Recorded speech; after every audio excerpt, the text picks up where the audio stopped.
Okay. Hello, Dr. Murphy. Hello to everyone else. For those of you who are online just randomly wondering about on YouTube, I am doing this as a kind of informal video. This is really just an explanation of the organ from my professor, Dr. Nancy Murphy at University of Houston. I'm in the Modern Women Composers of the 20th Century course, and I am writing my paper on Emma Lou Diemer's Concerto in One Movement for Organ and Orchestra, parentheses, Alaska. And yes, so I did a presentation, and there was a piano in the room, and I was not happy with the way I was trying to present these organ techniques on the piano because it really just doesn't work. You can't get the sound, you can't quite understand what's happening just because the piano is so sensitive to touch and pressure specifically. And I am using lots of organ emphasis in my paper, and so to do that you need to have a basic understanding of organs and how they function, how organists see the organ, etc., etc. And so I'm doing this for you, Dr. Murphy. I hope you enjoy. I will first start off with a very, very basic explanation of the organ. So simple. I mean, if I was going to teach a student, I would be delving far further into this than what I'm doing for the purpose of this video. But this video, like I said, is just to have a basic understanding. So the organ, and this organ specifically, is in the symphonic movement of building, the symphonic/orchestral. It has lots of orchestral voices. The organ is literally meant to imitate an orchestra. So for instance, we have flutes, and this is a very big flute.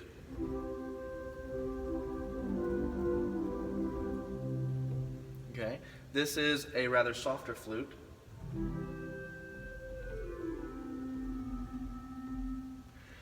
This is a larger flute. And we have this very big, robust flute. Okay, and I will not be doing very elaborate music examples. The point of this video is for you to understand the tone and timbres, not for me to show off. And I feel if I was to do total different examples for every example, it would distract and you wouldn't be able to quite really compare the timbres. The next sound that we have on this organ, or multiple sounds, is that of reeds. And these are meant to imitate orchestral reeds. We have an oboe down here. We have a trumpet.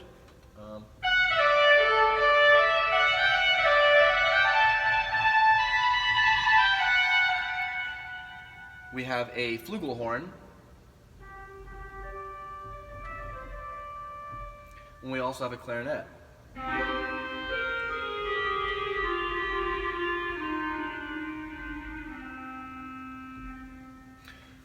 Now there are many other sounds on this instrument. Like I said, this is just a very basic demonstration. We also have what's called the principal chorus on the organ. And this is your typical quote-unquote church organ sound, or what you think of when you think of organ. If you were to go to a small church that does not have an instrument like this, by the way, I should have stated this at the beginning for the organ geeks watching. This is at St. Martin's Episcopal in Houston, Texas, where I'm organ scholar. And yes, this instrument is built by Schoenstein, Jack Berthards. So I should have stated that at the beginning, I'm sorry. But then we have this principal chorus sound, which if you were to go to like I said, a smaller church with a smaller organ that was not this size, didn't have this many keyboards or manuals, as we organists call them, this is the kind of sound you would hear.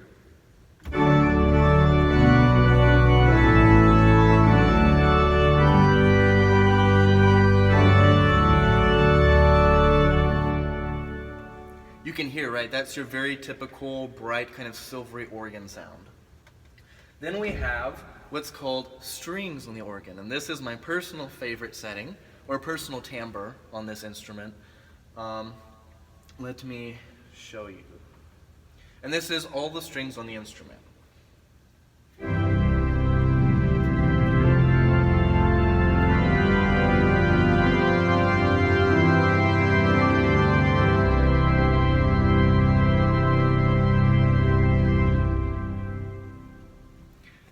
as you can hear, it imitates an actual orchestra. Like I said, this instrument is very orchestral, very symphonic in its nature. I will next demonstrate, where is it? Okay. If you would like to hear some of the ways we organists play, and this, I will be talking about this in my paper. So, due to the total span of color we have on the organ, timbral color, we can solo out certain things to come above other timbres. And we do this in typical trumpet marches, like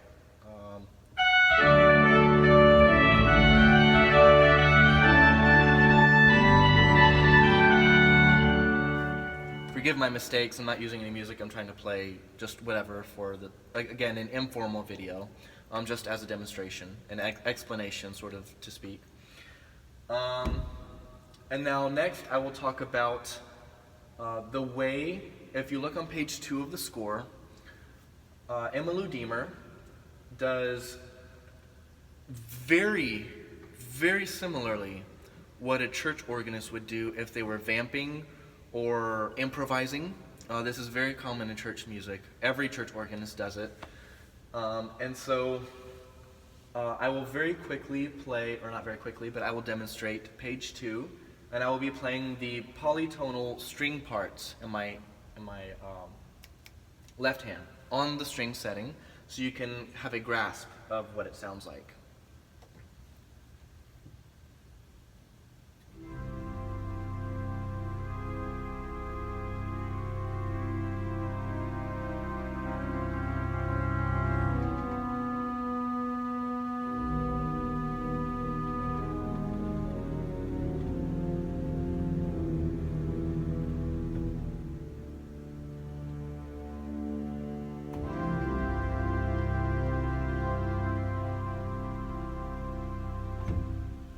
Okay, that was a very basic demonstration of pages 2 and 3. And I was again playing the string parts. I was not playing the organ part. There's a difference, a very, very big difference there. And the melody she uses is a hymn tune melody. I will again be speaking about this in my paper. It's the Passion Chorale opening statement, the Passion Chorale tune. It's a tune. That's not the name of the hymn. It's the name of the hymn tune, Passion Chorale. And she states it, and I'll be speaking about this in my paper.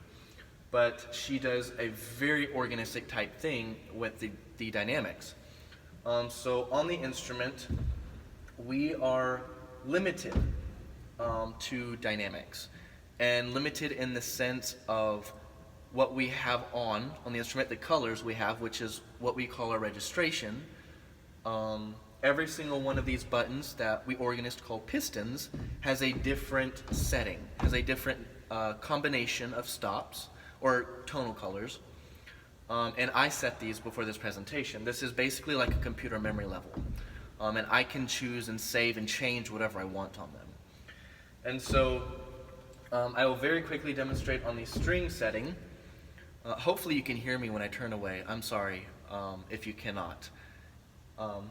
But I will now be demonstrating how we quote-unquote crescendo on the organ.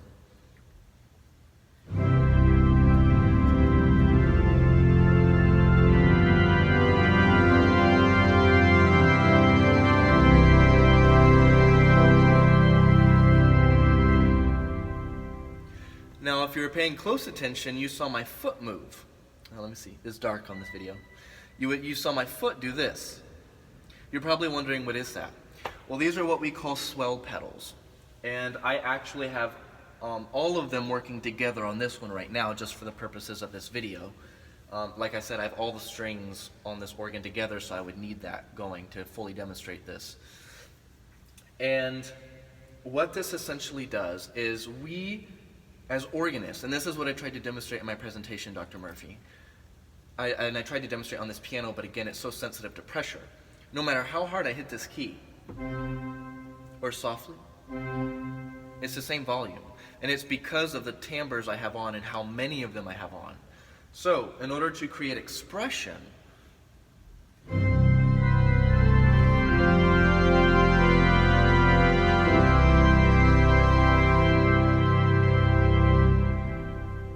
I grew and then I went back with the phrase. And we show expression by using these pedals. If you've been watching the video and looking down there, you've seen me using that fairly often. I will also be posting, and I will send this also to you, Dr. Murphy, a video that I made for my midterm, which shows a crescendo by using both the swell pedals and changing registrations and changing the tonal colors.